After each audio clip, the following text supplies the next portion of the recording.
안녕하세요. 오늘 저희 손에 들린 자료는 지필 AI와 문해력 5로 여는 초격차 영재 교육법인데요. 이게 단순히 똑똑한 아이를 넘어서 AI 시대에 진짜 필요한 역량을 어떻게 키울지 그 구체적인 청사진을 제시하고 있어요. 네, 맞아요. 특히 질문하는 힘을 딱 핵심으로 삼았다는 점이 아주 흥미롭죠. 네, 여러분의 자녀 교육이나 아니면 여러분 스스로의 학습법에도 새로운 관점을 줄 수 있을 것 같습니다. 네, 그렇습니다. 이 자료는 우리가 보통 생각하는 IQ 점수나 성적 같은 그런 단편적인 영재성 개념에서 좀 벗어나자고 제안해요. 정보를 그냥 받아들이는 게 아니라 스스로 문제를 찾고 좀 창의적으로 해결하는 사람, 네, 그런 사람을 길러내는 게 목표인 거죠. 창조적인 사고자요? 그렇죠.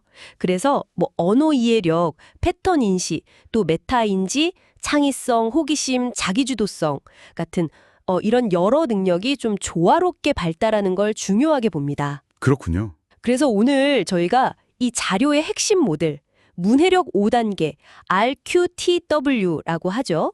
이걸 중심으로 이게 어떻게 역량 개발이랑 연결되는지 좀 깊이 파헤쳐 보려고 합니다. 네, 좋습니다. 문해력 5단계 RQTW 바로 한번 시작해 볼까요? 이게 읽기, read, 질문, question, 사고, think, 토론, discuss, 그리고 쓰기, write, R, Q, T, D, W 이 순서로 이어지는데 네. 그냥 순서대로만 하는 건 아니라고요? 아, 네. 그게 아니라 각 단계가 서로 맞물려 돌아가면서 뭐랄까 사고를 점점 더 깊게 만들어주는 일종의 시스템이라고 설명해요.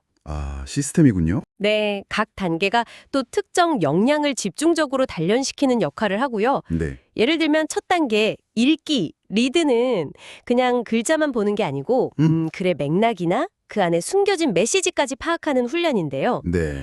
이때 삼색줄 독서법이라는 좀 재밌는 방법을 써요. 삼색줄 독서법이요? 그건 뭔가요? 네, 핵심 문장은 빨간색으로 긋고요. 빨간색, 배경 지식이나 설명은 파란색. 파란색. 그리고 내가 읽으면서 이거 좀 더 알고 싶은데 하는 질문거리 있잖아요. 그건 초록색으로 줄을 치면서 읽는 거예요. 아하, 색깔로 딱 구분을 하는 거네요. 빨강, 파랑, 초록. 그렇죠. 이게 시각적으로 정리가 되니까 기억에도 오래 남고 네, 그럴 것 같아요. 특히 그 초록색 줄, 질문거리를 표시하면서 자연스럽게 내가 뭘 더 알고 싶지? 이런 생각의 씨앗을 심게 되는 거죠. 다음 단계인 질문으로 바로 연결이 돼요. 와, 자연스럽게 질문으로 넘어가게 만드는 장치군요. 바로 그 질문 퀘스천 단계가 이 프레임워크의 거의 심장이라고 할 수 있습니다. 심장이요? 네. 읽은 걸 바탕으로 스스로한테 질문을 던지게 만드는 거죠. 여기서 이제 15가지 창의적 질문 기법이라는 걸 활용하는데요. 15가지나요? 꽤 많네요. 네.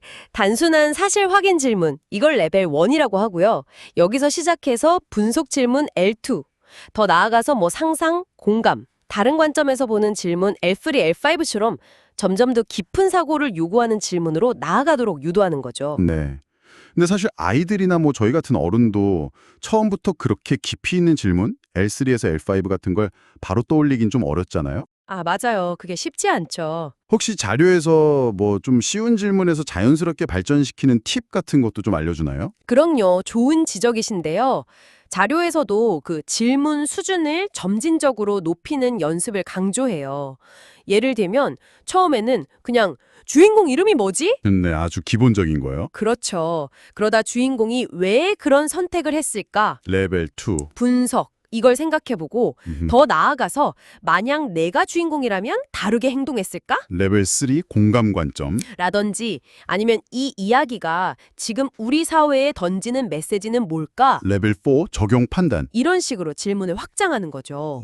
단계별로 점점 깊어지는군요. 네, 그 자료에 중학교 2학년 지호 학생 사례가 나오는데 별은 왜 빛날까? L1, 이 단순한 호기심에서 시작해서 핵융합 원리 L2를 찾아보고 그러다 우주 생명체 존재 가능성 L4까지 생각이 막 꼬리에 꼬리를 물고 이어지는 거예요. 와, 질문 하나로 그렇게까지 탐구가 이어질 수 있군요. 그렇죠. 이런 경험을 통해서 탐구력이 자연스럽게 길러진다고 설명합니다. 필요하면 AI한테 관련 정보를 물어보고 비교 분석하는 연습도 하고요. AI까지 활용해서요. 흥미롭네요. 그럼 다음 단계인 사고, think에서는 어떤 도구들을 쓰나요? 네, 사고 띵크 단계는 이제 떠오른 질문에 대한 답을 좀 체계적으로 체계적으로 찾아가는 과정인데요. 마인드맵 같은 걸로 생각을 좀 시각화해 볼 수도 있고요. 아, 마인드맵. 네. 아니면 트리즈라고 이게 원래 공학 쪽 기법인데 창의적인 문제 해결 아이디어를 내는데 도움이 되는 발상법이거든요. 트리지요. 처음 들어보는데 신기하네요. 네. 혹은 뭐 스캠퍼 질문법 같은 걸 활용해서 아이디어를 막 확장하고 구체화하는 거죠. 다양한 생각 도구들을 활용하는군요. 그럼 토론 단계는요? 그냥 뭐 자기 생각 말하는 것 이상일 것 같은데요? 아, 그럼요.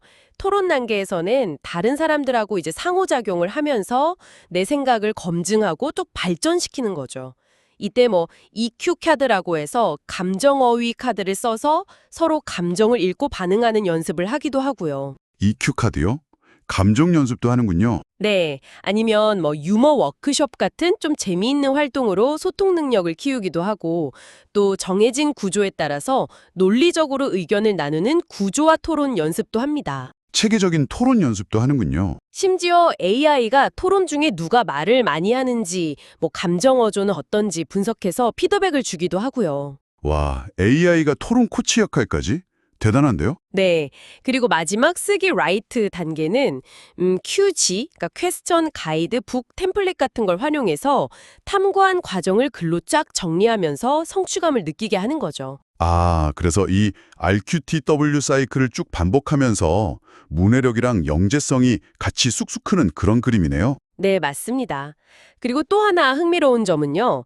MBTI나 뭐 애니어그램 아니면 스트롱 직업 흥미 검사 같은 도구들을 보조적으로 활용한다는 거예요. 아, 그런 성격이나 흥미 검사요?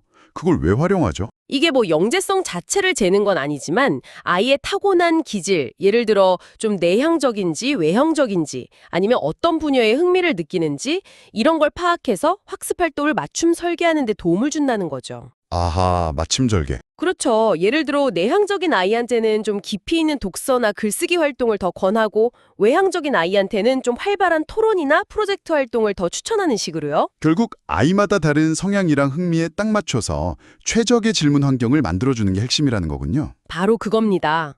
아까 AI 도구 활용 이야기도 잠깐 나왔는데 챗GPT 같은 생성형 AI 말고 또 어떤 식으로 활용이 되나요? AI는 정말 학습 전반의 파트너 역할을 해요.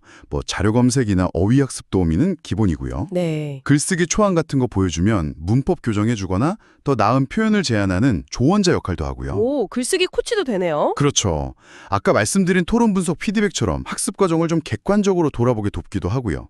중요한 건 AI를 그냥 정답 알려주는 기계가 아니라 같이 탐구하고 생각을 발전시키는 뭐랄까 보조 도구로 활용한다는 점이에요. 네, AI를 도구로 잘 활용하는 게 중요하겠네요. 오늘 저희가 살펴본 자료 지필 AI와 문해력 오로 여는 초격차 영재교육법은 단순히 글을 잘 읽고 쓰는 능력을 넘어서요.